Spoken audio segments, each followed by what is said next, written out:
हमारे एंसेस्टर, हमारे जो ग्रैंडफादर की समय में ज़्यादातर आदमी ये जो है यक के ऊपर निर्भर होकर रहते थे, क्योंकि यक से जो उत्पन्न होता था कि जैसे मिल्क हुआ, जैसे बटर हुआ, ये जो है ड्राई चीज़ हुआ, मिल्क का जो पदार्थ जितना होता है, तो ये उस समय जो है क्या कहते थे कि ये जो है सब हमने बेच के फिर ये इसी से कुछ पैसा कमा के अपना जीविका भी चलाया करते थे।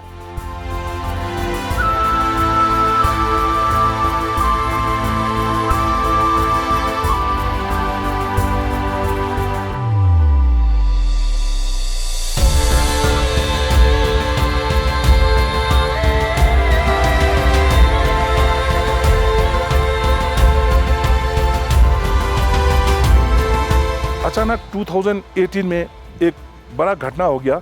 एक नॉर्थ सिक्किम में एक जगह है जहाँ नवंबर में बर्फ गिर गया, तो उस जगह में पूरा 3 महीना 4 महीना करीब 75 डेज कंटिन्यू बर्फ गिरने के कारण से अचानक जानवरों को स्टार्वेशन हो गया। वहाँ पे जितना फीड स्टॉक किया था, जितना घास को स्टॉक किया गया था, वो खत्म होने के बाद में वो टाइम बाउंड चला गया, इसलिए दैट टाइम नियरली 300 याक्स मर गया था।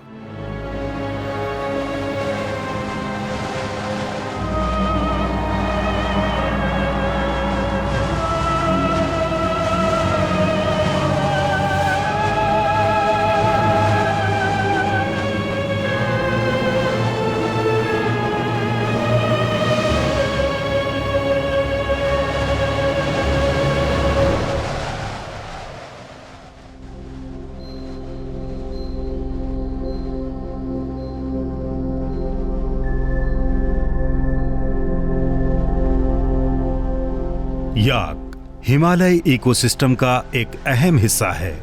सुदूर पहाड़ी चोटियों पर मिलने वाला एक भारी भरकम जानवर। पर यहाँ के बाशिंदों के लिए ये एक आम पालतू पशु है जो सैकड़ों सालों से उनके दैनिक जीवन का हिस्सा है। उनके आर्थिक ही नहीं, सामाजिक, सांस्कृतिक और धार्मिक क्रियाकलापों में भी याक की उपस्थिति को बखूबी देखा जा सकता है। 20वीं पशु जनगणना 2019 के अनुसार देश में लगभग 58,000 याक मौजूद हैं।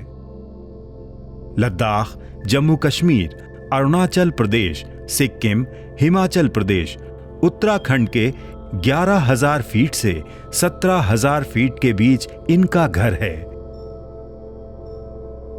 यहाँ की यायावर जातियां न केवल इनका पालन करती हैं, बल्कि ये उनके जीवन का आधार हैं। याक से इन्हें इन दुर्गम क्षेत्रों में दूध, मक्खन, पनीर और मांस जैसे उत्पाद मिलते हैं। साथ ही लंबे बालों वाले इस जानवर से प्राप्त होने वाली ऊन अनेक उपयोगी प्रोडक्ट बनाने के काम आती है। याक -50 डिग्री तक के तापमान में रह सकते हैं। ये कम ऑक्सीजन और कम चारे से भी अपना गुजारा कर लेते हैं। ये ऐसा जीव है जो बर्फ में बहुत आसानी से चल सकता है, इसलिए इसे पहाड़ों का जहाज भी कहा जाता है। लेकिन इनका पालन आसान नहीं है। जलवायु परिवर्तन और सिमटती पारंपरिक चारागाहों जैसी अनेकों चुनौतियों और कम होते मुनाफे के चलते नई पीढ़ी अपने पुरखों की इस परंपरा को छोड़ती जा रही है।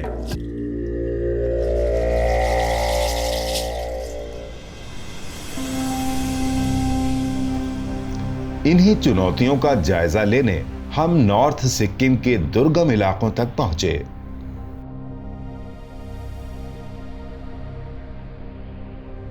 इस सब डिवीजन एरिया में 2 डिवीजन है। एक लाचुंग साइड में याक पालते हैं और एक लाचेन साइड में याक पालते हैं। और लाचेन एंड लाचुंग जो है उसका पीपल्स हेड बोलता है, पीपन बोलता है, वो अपना एक गांव का कानून बना के इस हिसाब से चलते हैं। तो अभी जो हम लोग जा रहा है, अभी यहाँ पे जा रहा है, वो डोंगकुम एरिया में का कम्युनिटी का जा रहा है। लेकिन अभी ये लोग समर माइग्रेशन कैंप में है। अब समर माइग्रेशन कैंप में ये लोग का 2 पास्टरल एरिया है। अब जिस पास्टरल एरिया जो फालुंग बोलते हैं, लाशार बोलते हैं, उस पास्टरल एरिया में ज़्यादातर वहाँ पे बहुत अच्छा ग्रास लैंड है, वहाँ पे वेजिटेशन आता है, जानवर के लिए खाने के लिए घास बहुत ज़्यादा है, अच्छा पानी है, तो इसीलिए वो लोग उस जगह में जाके जानवरों को चराते हैं और नियरली 90% जो याक हटर्स है उसमें रहता है।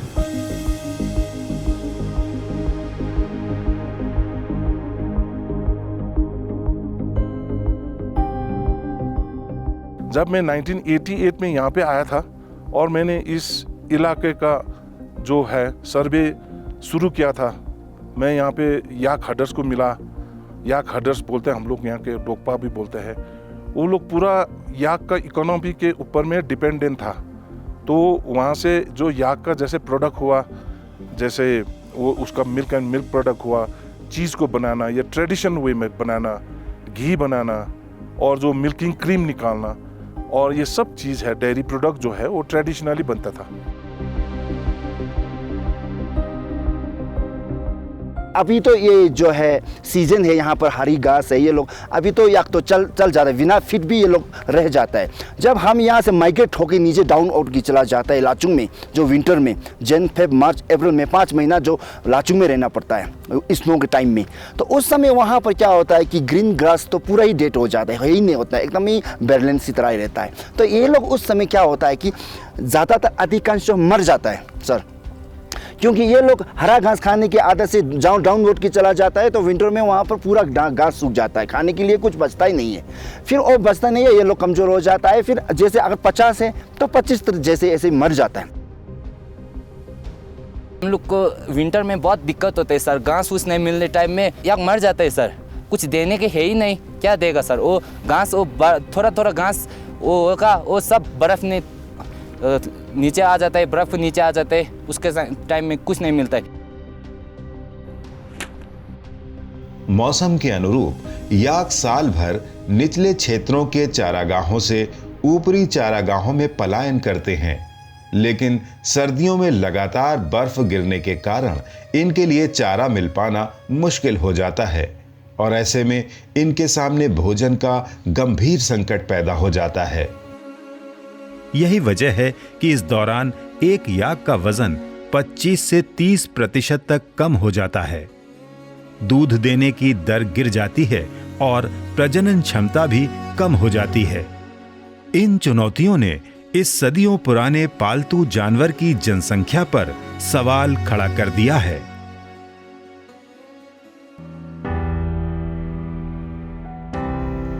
लेकिन पिछले लंबे समय से विज्ञान एवं प्रौद्योगिकी का उपयोग करके याक को इन परिस्थितियों से बचाने की कोशिश की जा रही है।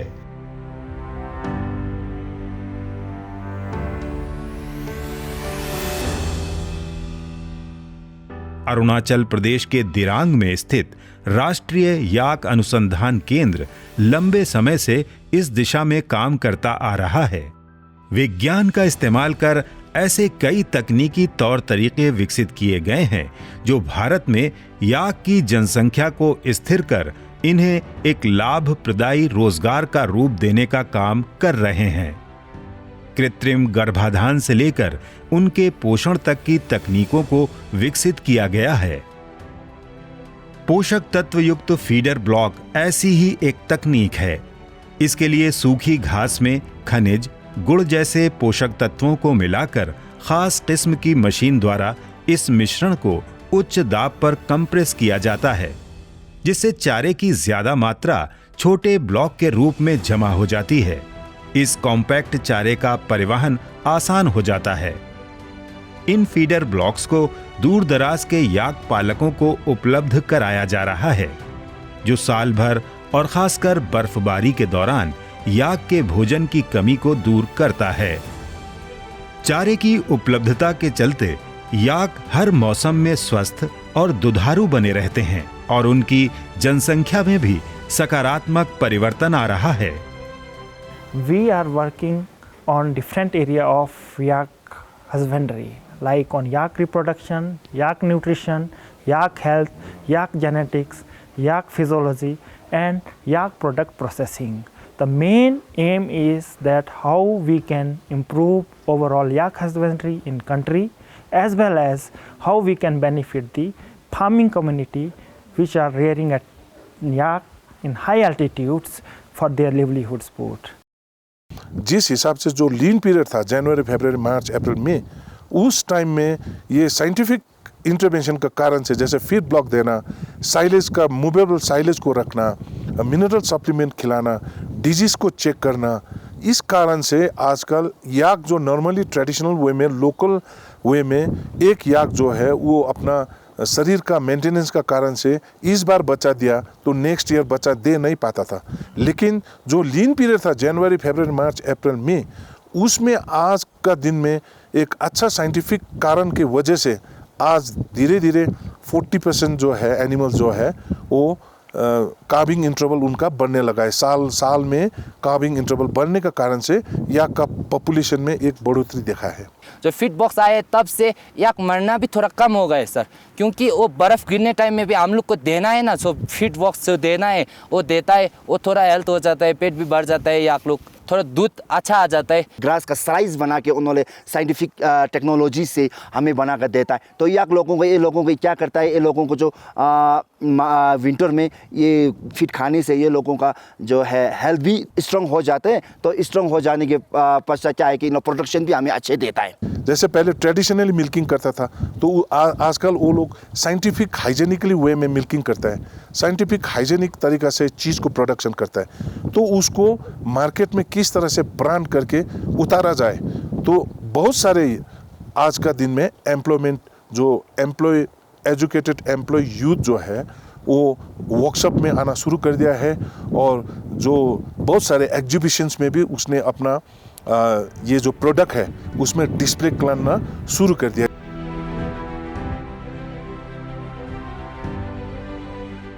दूरस्थ दुर्गम क्षेत्रों में रहने वाले याक पालकों को स्वस्थ जानवरों से अब साल भर बेहतर उत्पाद मिलने लगे हैं। पढ़े लिखे युवा भी एक बार फिर याक पालन की तरफ लौट रहे हैं। इससे दोहरा फायदा हो रहा है, याक पालन संरक्षित हो रहा है, वहीं पढ़े लिखे आज के युवा याक से मिलने वाले दुग्ध और ऊन के उत्पादों को ज्यादा अच्छी तरह उचित दाम में बाजार तक ला पा रहे हैं। वैज्ञानिक हस्तक्षेपों ने हाशिए पर रहने वाले इन समुदायों के पारंपरिक साधन को ही स्थायी रोजगार बनाकर यहाँ की सामाजिक और आर्थिक स्थिति को सुधारने का काम किया है।